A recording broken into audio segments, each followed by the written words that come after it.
है जगला कृष्णन, तेलंगाना से इस समय मौजूद है। जंतर मंतर पर इन लोग का प्रोटेस्ट चल रहा है। ओबीसी को आरक्षण की मांग हो रही है। संसद के अंदर जो लोकसभा के चुनाव आने वाला है, तमाम जो अलग अलग कैटेगरी है, 50% का आरक्षण है, उसमें तमाम जातियों को जाति के आधार पर सीटें आरक्षित होती हैं। इनकी मांग है कि पूरे देश में ओबीसी की आबादी जितनी है, उस आबादी के हिसाब से संसद के अंदर भी उनको उनकी सदस्यता के हिसाब से आरक्षण मिले, उनकी आबादी के हिसाब से आरक्षण मिले, ताकि संसद में ओबीसी की आवाज़ को भी बुलंद की जा सके, उस समाज के डेवलपमेंट के काम हो सके। आइए बात करते हैं इनसे। संसद के अंदर ओबीसी आरक्षण को लेकर के जंतर मंतर पर आज आप लोग का बड़ा प्रदर्शन है, आप इतने दूर से आए, क्या मांगे होंगी इस संसद के अंदर? हम तेलंगाना से आए, मेरा नाम जकुला वंशी कृष्णा। आज जंतर मंतर में ऑलमोस्ट 650-700 पीपल से हम लोग आज बहुत बड़े मीटिंग डिफरेंट स्टेट से यहाँ पे आए यहाँ पे। और हमारे national president R Krishnaiah ji, member of parliament, और इसका ऑर्गेनाइजेशन गुज्जा कृष्णा और कृष्णा जी ने पूरे ऑर्गेनाइज करके यहाँ पे बहुत अच्छा मीटिंग लगाया है। ये मीटिंग को हमारा मुद्रा क्या है बोले तो ओबीसीओं को रिजर्वेशन देना, पार्लियामेंट में 50% रिजर्वेशन ओबीसीओं को देना बोल के हमारा मेन मुद्रा है। उसके वजह से हम यहाँ पे आके पार्लियामेंट सेशंस में भी बोलने के लिए आर कृष्णैया जी ने पार्लियामेंट सेशंस में भी बोले, और रिमेनिंग एमपीओस को भी हमारा रिप्रेजेंटेशन दिए। हमारे पार्लियामेंट में भी हमारा एक सेपरेट ओबीसी मिनिस्ट्री रहना चाहिए बोल के हम लोग यहाँ पे डिमांड करते हुए आए हैं। तमाम जैसे मंत्रालय होते हैं, पिछड़ा मंत्रालय है और भी अल्पसंख्यक मंत्रालय है, देश की संसद के अंदर जब सरकारें चलती तो इन मंत्रालयों को पावर दिया जाता है ताकि अपने लोगों के लिए वो डेवलपमेंट कर सके। उसी तरीके से इनकी भी मांग है, ओबीसी का मंत्रालय होगा, ओबीसी के लिए बेहतर योजनाएं बन पाएंगी, यही मांग होगी आपकी? यस, क्या है बोले तो यहाँ पे देखे गए तो अपन रिजर्वेशंस मेनली अपन देखे गए तो अपन का यहाँ पे रिजर्वेशंस कैसा है बोलते तो एससीओं को 15%, एसटीओं को 7.5% और ओबीसीओं को 27%। अपन मंडल कमीशन अपन का रिपोर्ट्स कौन सा सेंसस से लिया बोले तो 1931 का सेंसस से ही रिपोर्ट लेके ऑलमोस्ट 1257 कम्युनिटीज़ ओबीसी में आ रहा बोल के अपन 1931 का सेंसस ही अपन लेके 27% कंपलसरी रिजर्वेशन देना बोल के आ गया। वहाँ उसके बाद क्या हुआ बोले तो मंडल कमीशन ने सबमिशंस के बाद इंदिरा सुहानी केस आया, Indira Sawhney case versus Union of India, उसमें एक सीलिंग लगाए 50% रिजर्वेशन को एग्जिट नहीं होना बोल के सुप्रीम कोर्ट का जजमेंट है।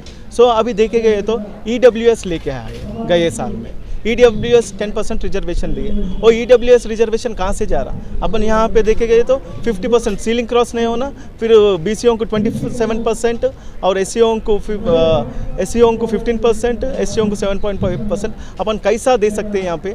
फिर यहाँ पे भी देखे गए तो all over India almost 60% of people belongs to OBCs. यहाँ पे जिसका जितना संख्या है उसका उतना भागीदारी तो यहाँ पे नहीं है। हमारा डिमांड क्या है बोले तो जिसका जितना संख्या बारी उसका उतना भागीदारी रहना चाहिए। सो वो मुद्रा लेके हम लोग यहाँ जंतर मंतर में आके धरना कर रहे हैं। जिसकी जितनी संख्या भारी उसकी उतनी हिस्सेदारी, यह नारा आपने तमाम पॉलिटिकल पार्टियों से सुना होगा, जो पिछड़ों दलितों को लेकर तमाम राजनीतिक दल जो कार्य करते हैं। इसमें इनकी मांग है कि जो 1931 की जो गणना 1931 की जो जनगणना थी उसके आधार पर जो आरक्षण की प्रक्रिया है ओबीसी की, उसी आधार पर आरक्षण चल रहा है। जो तत्कालीन अभी जनगणना होनी थी, हालांकि समय पूरा हो चुका है, जब भी गवर्नमेंट कराई 11 वर्ष पूरे हो चुके हैं, उस जनगणना के आधार पर जो ओबीसी की संख्या निकल कर आएगी उस आधार पर संसद के अंदर भी इनको रिजर्वेशन चाहिए। नई जनगणना होगी जो होने वाली है, 11 साल हो चुके हैं, उसमें जब ओबीसी की जो संख्या निकल कर आएगी उस आधार पर ओबीसी को संसद के अंदर आरक्षण की सीटें भी बढ़नी चाहिए। यस, ओबीसी का भी सीटेस बढ़ना चाहिए। यहाँ पे देखे गए तो अपन को 102nd अमेंडमेंट है अपन का कॉन्स्टिट्यूशन अमेंडमेंट, और अमेंडमेंट में क्या है बोल तो प्रेसिडेंट को राइट्स था क्या ओबीसी का सेंसस निकालने के लिए, ओबीसी का 102 अपन को अमेंडमेंट एक्ट आया। सो वो एक्ट में क्लियरली बोल रहे कि president can take the census of the population caste wise census, मगर बाद में 105th अमेंडमेंट आया लास्ट ईयर, उसमें क्लियरली बोले एक स्टेट में उन्होंने ओसी रहेगा, और दूसरे स्टेट में गए तो वो बीसी रहेगा, और दूसरे में उन्होंने एससी एसटी के अंदर आ जाएगा। जयकुलम कृष्णन जी, जैसा आपने कहा कि रिजर्वेशन चाह रहे हैं आप जाति के आधार पे, इससे आपको नहीं लगता है कि लोकतंत्र में जातिवाद को बढ़ावा मिलेगा? नहीं। पिछले इतने साल से अपन हज़ारों साल से ये पूरे क्या है बोले तो फार्मर्स देखो आप, अपन का कैसा रहता बोलते हाथ से काम करने वाले पूरे एससी एसटी बीसी ये पूरे एक काम क्या करता, फार्मिंग करता, एक दूध बेचता, और एक गए तो उन्हें कपड़ा धोता, और एक गए तो अपन का फुटवेयर स्टिचिंग करता। ऐसा बहुत सालों से, हज़ारों सालों से वो लोग फॉलो हो रहे, मगर उसका खेत देखे तो उसको खेत नहीं रहता, कुछ भी नहीं रहता। बिफोर इंडिपेंडेंस उन्होंने वैसी छे, आफ्टर इंडिपेंडेंस भी वैसी छे। सो अपन को थोड़ा रिजर्वेशंस दे दिए तो, अपन को एजुकेशन में रिजर्वेशन दे दिए तो वो लोग भी अपलिफ्टमेंट रहता। अपलिफ्टमेंट के लिए अपन रिजर्वेशन के थारे हम लोग फाइट कर रहे हैं। आप चाह रहे कुछ जमीनी स्तर पे उसका विकास हो तो उसका जो है पॉलिटिकल रिजर्वेशन जरूरी है। ये पॉलिटिकल रिजर्वेशन किस लिए बोले तो अपन देखे गए तो यहाँ पे पॉलिटिकली कम्प्लीटली ऑलमोस्ट कैसा चल रहा बोल तो पॉलिटिक्स भी यहाँ पे एक बिजनेस का जैसा चल रहा।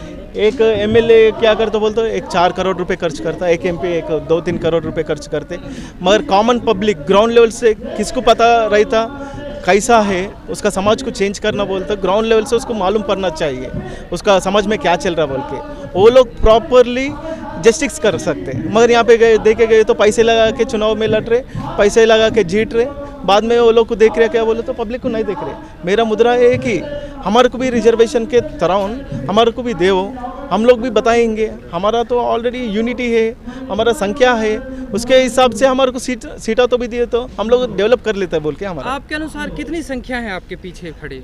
यहाँ पे ऑल ओवर इंडिया में 27% बोल के अपन को 1931 सेंसस के उसके मुद्रा में, और जब क्या है बोल तो 53% था, उसमें से ओबीसीओं को 27% रिजर्वेशन का बोल के सीलिंग अपन को लगाए।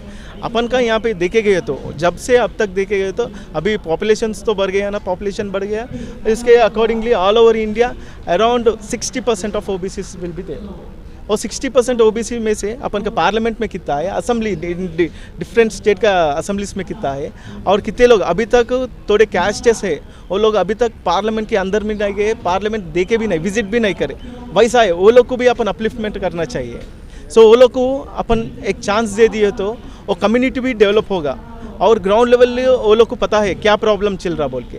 सो वो लोग को अपन रिजर्वेशंस का ये रिजर्वेशन दे दिए तो अभी अपन का कंट्री भी बहुत अच्छा डेवलप होता बोल के हमारा। हमारे हम बात करें प्रधानमंत्री नरेंद्र मोदी की, अक्सर वो ओबीसी को लेकर और पिछड़ों को लेकर मंचों से बात करते हैं उनके डेवलपमेंट की, कि कैसे उनको आगे देश के मुख्य धारे में लेकर आया जाए। तो आप जंतर मंतर पर है, चंद कदमों पर संसद है, क्या मैसेज देना चाहेंगे मिस्टर प्राइम मिनिस्टर मोदी को? हम लोग प्राइम मिनिस्टर मोदी को एक बोलना चाहते हैं कि यहाँ पे 50% रिजर्वेशन का सीलिंग है ना, वो सीलिंग को हटाइए। और सीलिंग को हटाए तो भी किस लिए बोले तो EWS लेके ओके, ओसीज में भी बहुत सारे economically backward, education and socially वो बैकवर्ड है, डेफिनेटली वो लोग को भी चाहिए, लेके आए, मगर परसेंटेज सीलिंग लगाए ना, वो सीलिंग हटाए तो सबको मिलेगा। वो फल क्या है बोलते सबको मिलेगा, एटलीस्ट तो भी करना।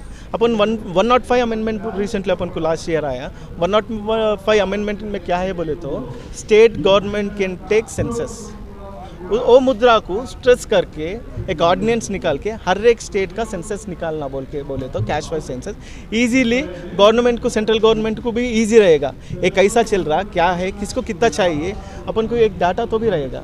सो ऑलरेडी कॉन्स्टिट्यूशन में क्लियरली 105 अमेंडमेंट है, उसको तो भी अब प्रॉपरली इम्प्लीमेंट करना होगा। कई पॉलिटिकल पार्टियां और कई सोशल एक्टिविस्ट जंतर मंतर पर प्रदर्शन कर चुके हैं, क्या तेलंगाना में इस समय की मौजूदा स्थिति क्या है राजनीति को लेकर के? अपन यहाँ पे अपन का मेन मुद्रा क्या है बोलते ओबीसी के बारे में अपन यहाँ है, अपन ओबीसी के बारे में बोलूँगा मैं।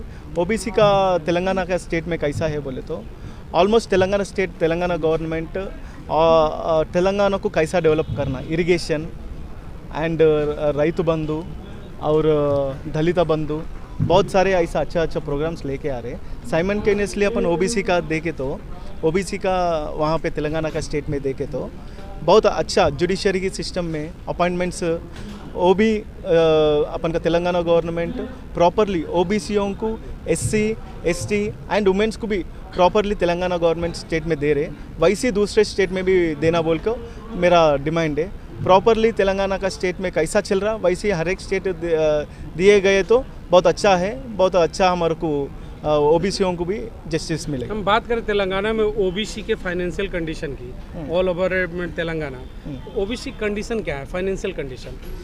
ओबीसी कंडीशन तो ऑल ओवर इंडिया में एक ही जैसा ही चाहिए। No, I am talking about Telangana. Telangana state में देखे गए तो few communities very well settled है, रिमेनिंग कम्युनिटीज़ को गवर्नमेंट भी क्या कर रहा बोलते अपलिफ्टमेंट के लिए लोन्स वो पूरा दे रहा है तेलंगाना स्टेट में। वैसे दूसरा स्टेट में भी देखे गए तो बहुत अच्छा रहेगा बोल के मेरा ओपिनियन है। स्टेट गवर्नमेंट फाइनेंशियल मदद करती है कि ओबीसी को वहाँ पे तेलंगाना में? सब्सिडी लोन्स वो पूरा देते हैं। अगर अपन को सेंट्रल गवर्नमेंट भी अपन को सब्सिडी लोन्स दे रहे हैं ना, वैसे ही स्टेट गवर्नमेंट भी दे रहे हैं हमारा। फाइनली तेलंगाना में ओबीसी को हर चीज़ से बेहतर स्थितियाँ और राज्यों की तुलना में कंपेरेटिवली तेलंगाना बहुत अच्छा है। तो कंपेरेटिवली किस लिए बोले तो हर एक नॉमिनेटेड थिंग पे गवर्नमेंट्स में भी तेलंगाना इंकरेज करते SC, ST, BC माइनॉरिटियों को एंड वुमेन्स को भी साइमल्टेनियसली बहुत अच्छे encourage व्हाट कर रहे अबाउट एजुकेशन? हैं। एजुकेशन में भी अपन को स्कॉलरशिप्स मिल रहे तेलंगाना स्टेट में एजुकेशन के, OBC, SC, ST को माइनॉरिटीज़ को भी वहाँ पे स्कॉलरशिप मिल रही है। अपन का बीटेक कॉलेजेस में भी डॉक्टर के लिए भी फोर्स सरकार की तरफ से ओबीसी समाज के लिए कोई योजना देख रहे तेलंगाना स्टेट में। हम लोग डिमांड कर रहे तेलंगाना स्टेट से भी थोड़ा ओबीसीओं के लिए भी थोड़ा और कुछ बढ़िया योजना लेके आए तो अपलिफ्टमेंट हमारे को भी होगा बोल के हमारा। चलिए, थैंक यू।